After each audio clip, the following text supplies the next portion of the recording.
So our project is the microgrid energy system for the Teravolt Energy Company.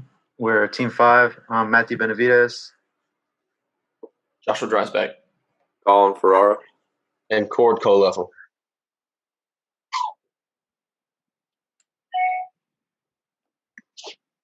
Today we'll be going over the project overview, the literature review, standards and regulations, similar solutions, project uniqueness, vendors, progress, and our next steps.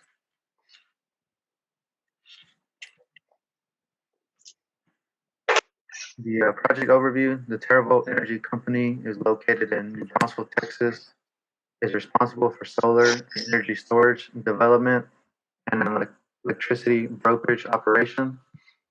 They specialize in transportable energy systems for off-grid or remote living conditions for residential and commercial uses.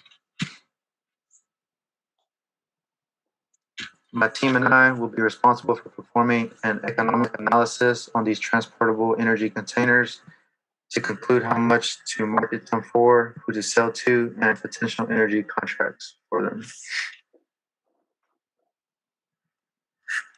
The two pieces of literature that I was able to review are estimating the value of demand-side management of low-cost solar microgrids and reliability of solar microgrids in emerging markets. So the first piece of literature, estimating the value of demand-side management can reduce the number and cost of required solar panels and batteries with the integration of real-time management and controls. Although the cost reduction amongst solar panels in recent years, microgrids can still be too expensive for developing countries such as India. The second piece of literature is reliability of solar microgrids in emerging markets. You are able to bypass traditional power transmission lines, possible reduction for power outages that are caused from the energy provider, and you're responsible for your own reliability and efficiency of the system that you have on your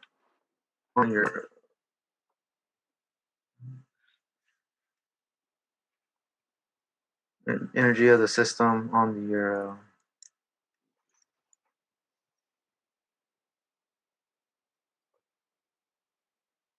facility. Sorry about that. Moving on now to. So for this, we have standards and regulations. OSHA kind of defines these jobs to help improve the environment as green jobs. There's a lot of new hazards arise when you're dealing with these lithium-ion batteries that power the actual supply. Electrical equipment and solar energy, there's more to it than just what you see. There's a lot going on behind the scenes. So staying safe on the job site is the number one thing, along with knowing all the signs of danger in your area. So lithium-ion batteries are what's used to power the system. Although they're efficient, they pose a great danger in shipping, packaging, and handling. Whether you're just moving it by yourself or you're transporting it, there's certain laws that you have to follow when dealing with these batteries. As stated by Cornell law, each lithium cell or battery must be the type proven to meet the criteria in Part 3, subsection 38.3 of the UN Manual of Testing Criteria, which is basically saying that they're allowed to come in and test these batteries whenever they feel is the right time. If they think something's wrong, they can come in and test these and see if you're up to code. They're subject, like I said, they're subject to being tested whenever necessary. And one big thing, when they're being shipped in a container, they must correctly identify that there are lithium-ion batteries inside, which the picture at the bottom, it shows you a shipping label that must be presented on the outside of the container or any package, if it's in a box, any type of storage system, that this has to show what's inside of it.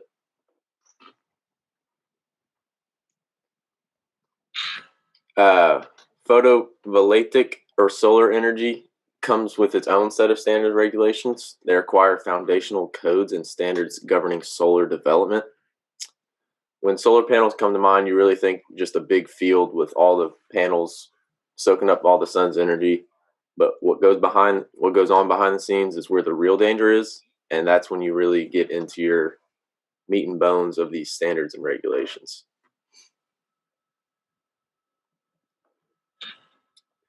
Behind all those solar panels are lithium-ion batteries, kind of the heart of the system, and this is where they actually store that energy to be used for the off-grid environment. Things such as arc flashes, electrical shock, thermal burn are just some hazards in this system. This picture on the right shows all the lithium-ion batteries for an off-grid system, where all solar panels run to these batteries and store it. With so many wires and batteries, there are bound to be workplace hazards. Act General Duty Clause 5A1 requires employers to provide their employees with a workspace free from recognized hazards likely to cause death or serious physical harm. So in this picture on the right, I think it's kind of like the heart of the whole system. When you look at it, there's a lot going on right there. I mean, there's a lot posed for threat and danger. Electrical shock, that can easily shock you. And to the left of those batteries is the circuit board. That's another big thing. You got to watch out for that. Very dangerous system.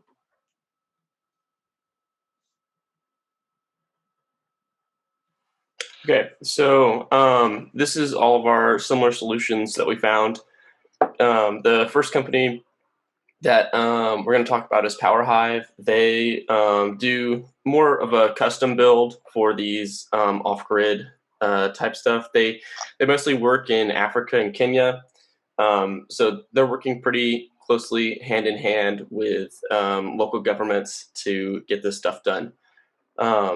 They have kind of like almost a similar design in some of their stuff, but most of their stuff is custom made for the town or city that they're working in. So you can kind of see on this picture on the bottom right, that building there, that looks almost like the size of a storage container. It might be a little bit longer and a little bit taller, but it's going to be pretty similar to how the storage container for this microgrid is going to turn out. But there's also with this company, kind of smaller ones. On the picture on the left, you can kind of see a yellow shed over there. That's going to be kind of more along the smaller side of things. So mainly with this company, they're going to be doing things that are just basically giving supply of power to a city or town that doesn't have power at all. So basically, they are their only power for that town.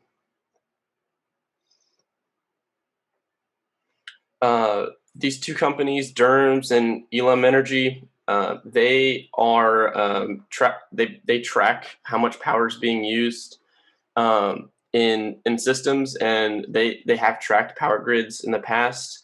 Elam Energy specifically put out a report on their website going over the best uses for microgrids that they have found.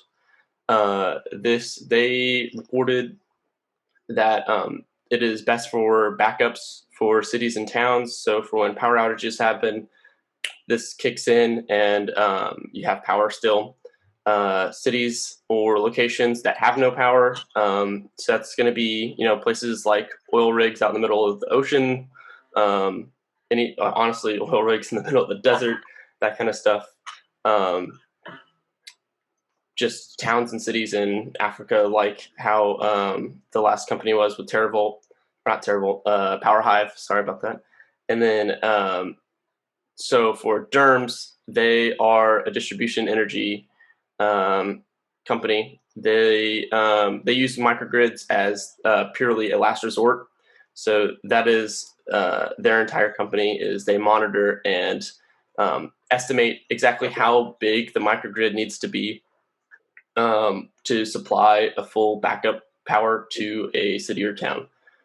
So that is the two companies there that we have. So that gets onto our project uniqueness. So with this project, I feel it's very different in the fact that it's kind of one set design that you can link a whole bunch of them together.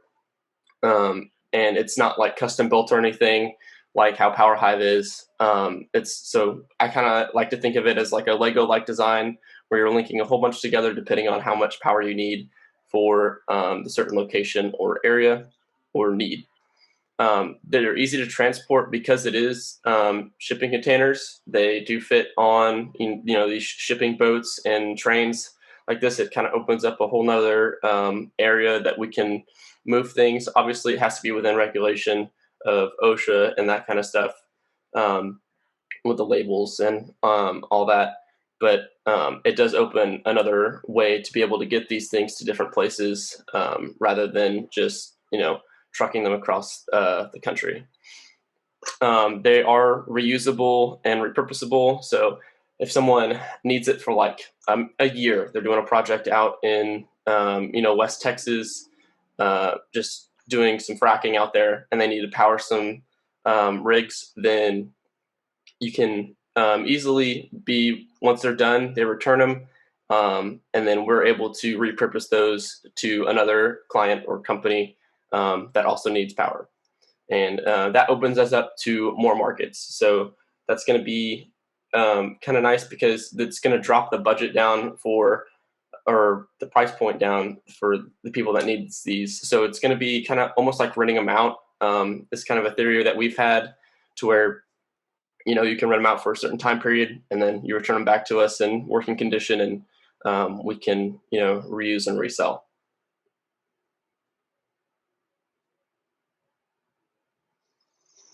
So me and my team, we've talked about many vendors, but we believe these are top 3 going on forward with this.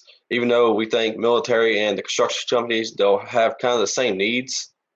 Talking about just off the grid, building skyscrapers, stuff like that. A lot of it's not already hooked up to a power source. So we believe we can come in with these and help these out. And then local government has many different needs for that, which we've kind of gone over. Josh has, and I'll kind of go in more of these in detail. Military, we know they'll have really remote uses in remote areas.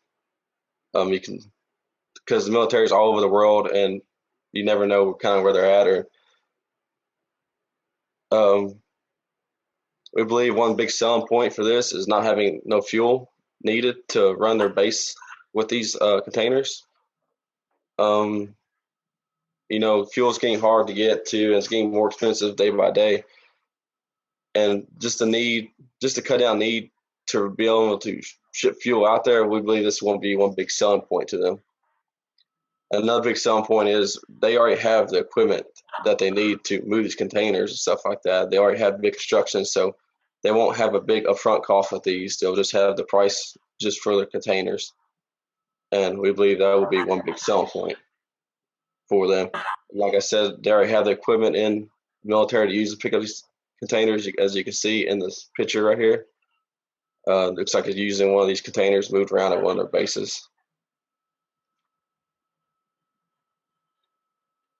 Like Josh said, construction. Construction could be anywhere. Like he says, or fracking companies, middle of deserts, or even like offshore stuff like that. These things can be easily loaded onto a ship or an 18-wheeler and stuff like that. There's, like, again, a point of thing out. There's no fuel needed to power these. A thing that we'll have to use to figure out is how much power is needed for each job, which we'll think will be as a big thing there. How many we'll need to power. It's all going to depend on each job. We believe another big selling factor is the construction companies is, like, again, no fuel needed. That would just be one more thing taken off their list because they have so many other things going on. We believe that no fuel needed will just cut down their costs going over the years. As you can see there, they have a little yellow container, so they're already capable of having the tools necessary to move these containers around. And that we think that will be very helpful. We also believe that local government, I think Josh pointed out, like having rolling blackouts and stuff like that. that'll be a real big selling point to them. Another big one will be having offline power during a natural disaster. We believe that going ground to all these cities around the coast where you have these big hurricanes and they have no power for, weeks and months at a time, we believe that could be a big selling point to them. And another thing that you go on to is it can save lives. You can have some of these at a hospital or even hooked up to the grid. You think a hospital without power for just a little amount of time, all them people there, they have to stay on life support and stuff like that, which could be a big selling point even to like the hospitals and stuff like that, even if kind of like a private deal and not to the local cities and stuff like that. So the progress we've made, we've gone over the background literature and analysis. We've talked about the microgrid systems. We've talked about like Power Hive and similar products in the market, and kind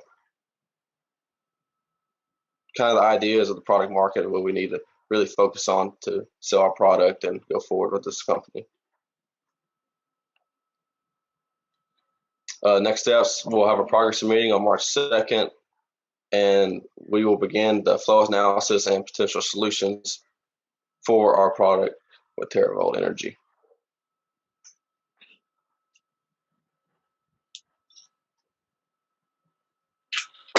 Last but not least, anybody have any questions? I'm sure y'all do. Okay, thank you. Good presentation. Let's turn it over to the client. Open it up for your comments and questions. Boyd? Okay, can you hear me? Yes, sir. Yes, sir. Okay. Just a few comments, and I'll go quickly because I think there's probably somebody behind me. Just one quick note. You had one slide that showed vendors. That probably should be customers. Vendors are people that sell to me. Yes, sir. And in Yes, this sir. case, we're selling to them, and there's a whole course on identifying who is the customer, so I won't get into that kind of detail. Have you had any luck or cooperation with the Bain team? No, sir. We don't know we don't have their info. Russ, can you help us out here and make sure that I'll reemphasize this with Greg, but they need to be in contact with each other at this point, or else our AGSM folks they'll be going in the dark. I will, Hoss. Unfortunately, all we're limited to is carrier pigeons. Nobody has invented the internet or email or text messages or anything like that. So we'll do the best we can. Well, I just I decided that ham radio is probably the wave of the future. So, Dr. Castell sent an email to the two teams. So Josh, Matthew, did y'all get an email from Dr. Castell with the team information on it? No, sir. I can double check. I'll double check that after class. All right, we will circle back, as they say, and see if we can connect those dots. Okay. And one of the things you might want to look at in your when you get into the dollars and cents of things is in the I thought it was really good that you brought up the reusability of the systems, being able to use them temporarily and putting them back into a storage facility. When they're in storage, they can be hooked up to the grid and producing electricity, which more than pays for the storage and any reconditioning costs. And you might actually make money on it. So that's something you probably ought to add into your analysis. Remind me to get you in touch with the battery distributor so you can get real-time pricing on the systems. That's something that I need to do. And then, just a note on India. I made I don't know if it was a mistake or not, but I saw this horrible design of a solar project that somebody was really proud of, and it was made out of all of the piping was PVC irrigation pipe with real tight 90-degree turns, and it looked pretty, but it's totally impractical and against code. Turns out it's in India, and an engineer from India sent me a note and said, in India, they have no rules. They can do anything they want, and the labor's cheap. So sometimes that may be an advantage. So when you look at foreign countries, look at what kind of costs are involved in the local economies. And then there's also other constraints that are probably beyond the scope of the class. And that's the fact that a lot of countries will not let you ship these into them. They want them manufactured over there in their own countries. And that becomes cost prohibitive on our part. Did you have any questions of me? No, sir. Not only the only thing that we were going to ask is for the Bain team contact stuff. I know that we needed to get in contact with them, but that was kind of the only thing we had for you. Well, if it makes you feel any better, they haven't contacted me lately either. All right. Well, that's all I had. All right. Sweet. Thank you. And thank you. It was a good presentation. Thank you. Thank you, Hoss. Okay, team 6, do you have comments? I have a question. Yeah, question comes. Is it possible at all to use some kind of recycled battery instead of new batteries? That would be more of a question for kind of the Bain team, because they're doing the design for this. So our kind of task is to find the market and the distribution of how we want to kind of send this out into the market. So that's kind of more of a question for the Bain team. We're just really marketing the product and trying to find the best place to put it, essentially.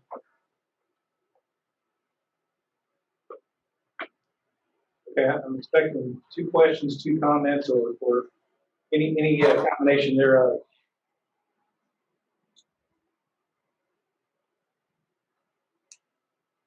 So what are your goals moving forward with the project? Like, what are your next steps to further find a solution and all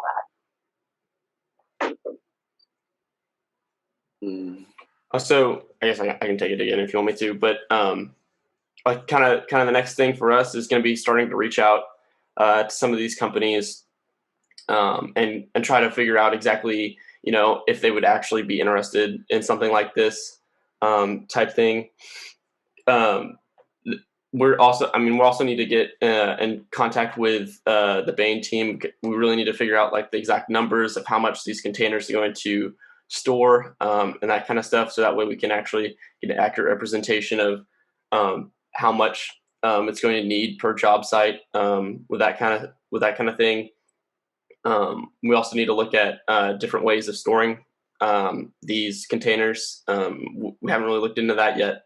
So just for that, that turnaround of someone renting it out for a year and bringing it back to us, where exactly to store that and who to store it with, or if it needs to be our own facility, that kind of thing.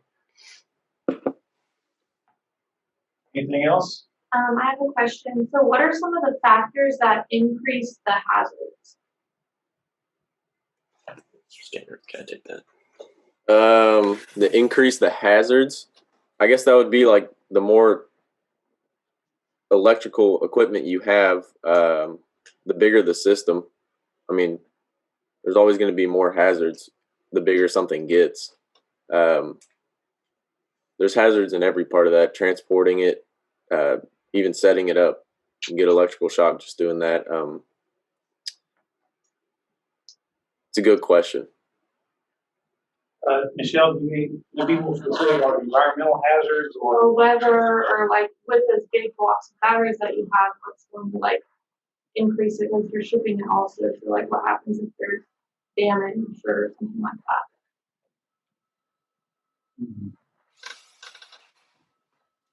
that? A high voltage hazard. What does that mean? Okay, well that's all right. It's just something for y'all to consider. John, do you have any questions or comments? It's kind of breaking in for us, so half the questions kind of stuttered in a little bit. All right.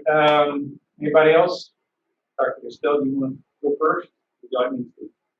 No, I can go. I have only a few comments. I emailed both teams on Friday. I just resent the mail, let me know nothing's bouncing back. So you should have an email with the contact information for the main team.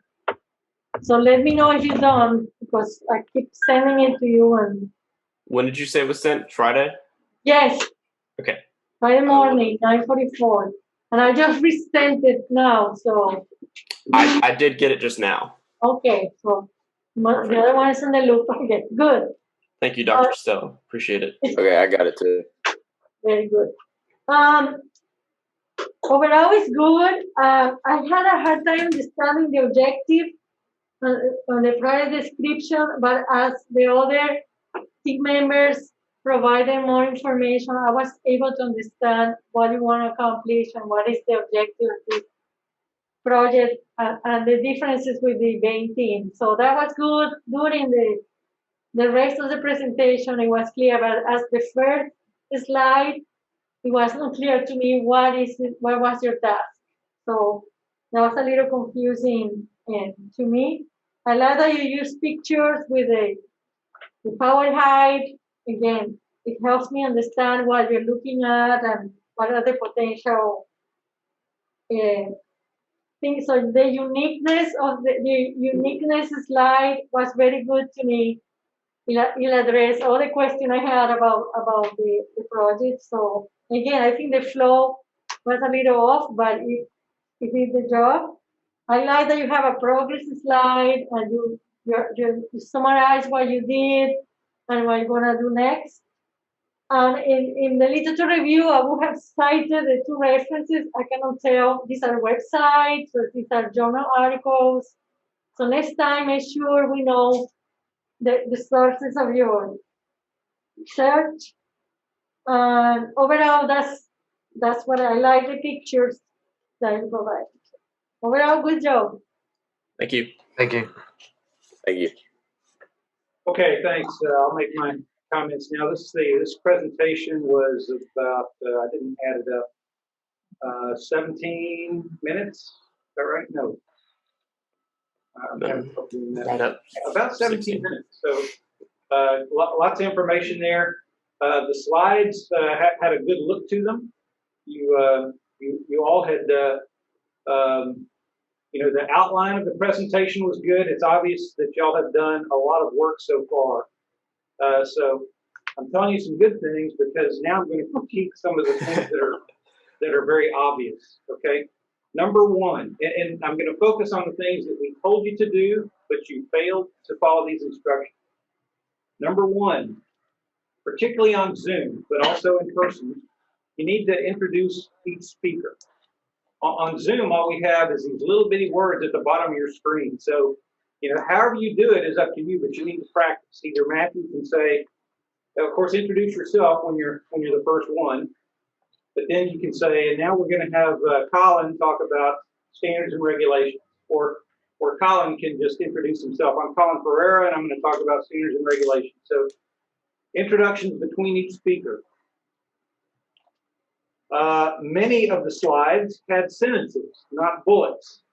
Okay, Matthew, your slides in particular, way too many sentences and not enough bullets. I'm going to take off heavily for that because I think we've covered it a lot.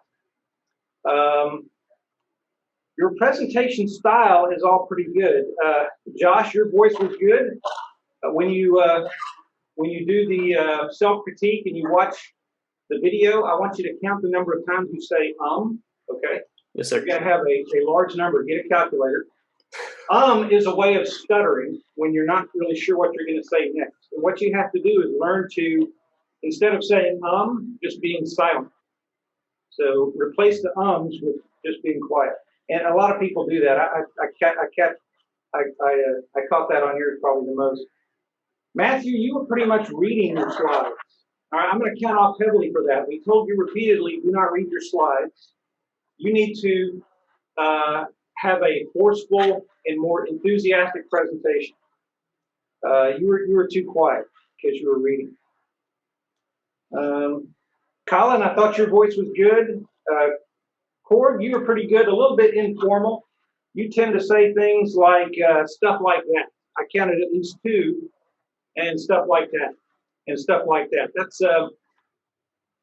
That's not quite as professional as what we're looking for. Okay. With regard to the content, I agree with Dr. Costello's comments on your literature review. I was very happy to see 1 slide per document, but I would have liked to have seen the dates of that material and perhaps the source. You kind of gave a title of the slide. I didn't know if that was the title of the journal or what. So good content on that, Matthew. Josh, your similar solutions, really good slide, but it kind of lacks specifics. You said things like the smaller side of things and a supply of power. So it's a little bit of qualitative versus quantitative. When you say smaller, I don't know what that means. So it's obvious you did the research, but you need to communicate that research using more specifics. Colin, go to the slide about your 3rd slide. I think there's something there I want to talk about.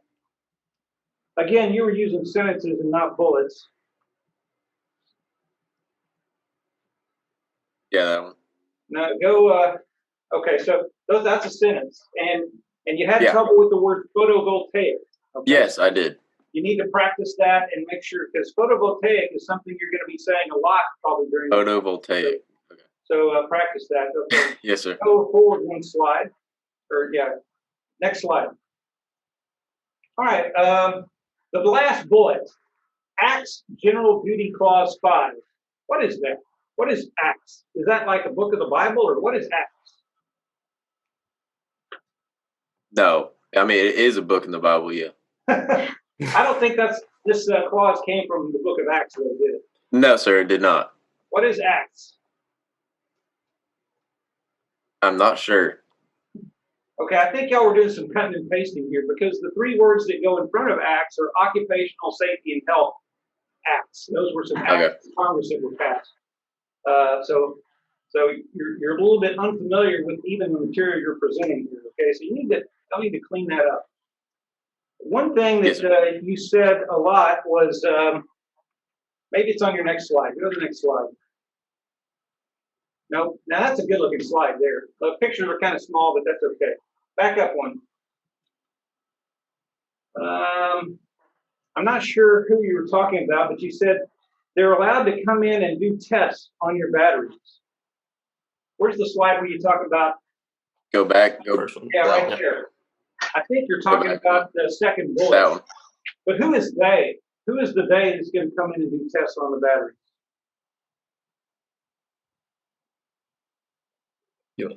Is it the UN? That was unclear. Okay, so be careful when you're using the pronoun they, because it can be ambiguous in this case. Okay, I don't know who's coming in to do tests on batteries, but if I was a client, I want to know who the heck thinks they have the authority to come in and do tests. They better show me. Okay, let's see. There was another slide. I think it was in Josh's, or maybe it had the phrase DERMS, DERMS. It was a similar solution, I think. Okay, DERMS. What is DERMS? Is that an acronym? That's the name of the company. The name of the company. Okay. Yes, sir. This slide has room for more detail. So I love similar solutions, but I don't feel like you really communicated. I mean, you talked a lot about this, but it sizes microgrids for towns backup. I think I know what that means, and you explained it some. But yes, sir. Can you give an example? What towns have they done? Gotcha.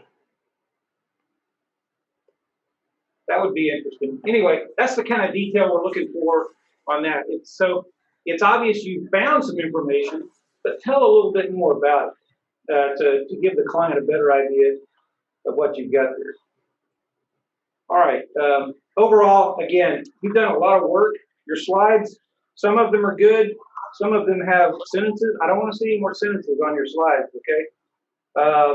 Use bullets and make sure you're not reading. A couple of you were reading. But otherwise, it's good work. You just need to polish it up a little bit, and that's all I have. Any other comments here? Boss, anything else for this team? I just had a suggestion.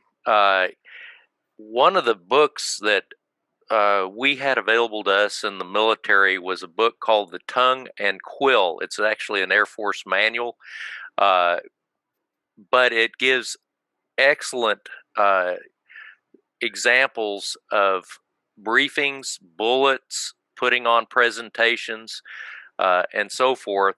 And one thing that, if you don't know it already, a lot of professors came out of the military and are used to seeing this style. And it's designed to give a lot of information clearly in a short period of time and very precisely. So I would advise you to get it. It's available on Amazon. I just looked. It's not expensive. It's not free, but it is available. And that's my 2 cents for today. Okay, thanks. It's 10:20. It's about time to transition to the next team. So, Boss, we'll excuse you, or you're welcome to stick around and listen if you want to. Thanks for participating, and we'll see you again in a couple of weeks.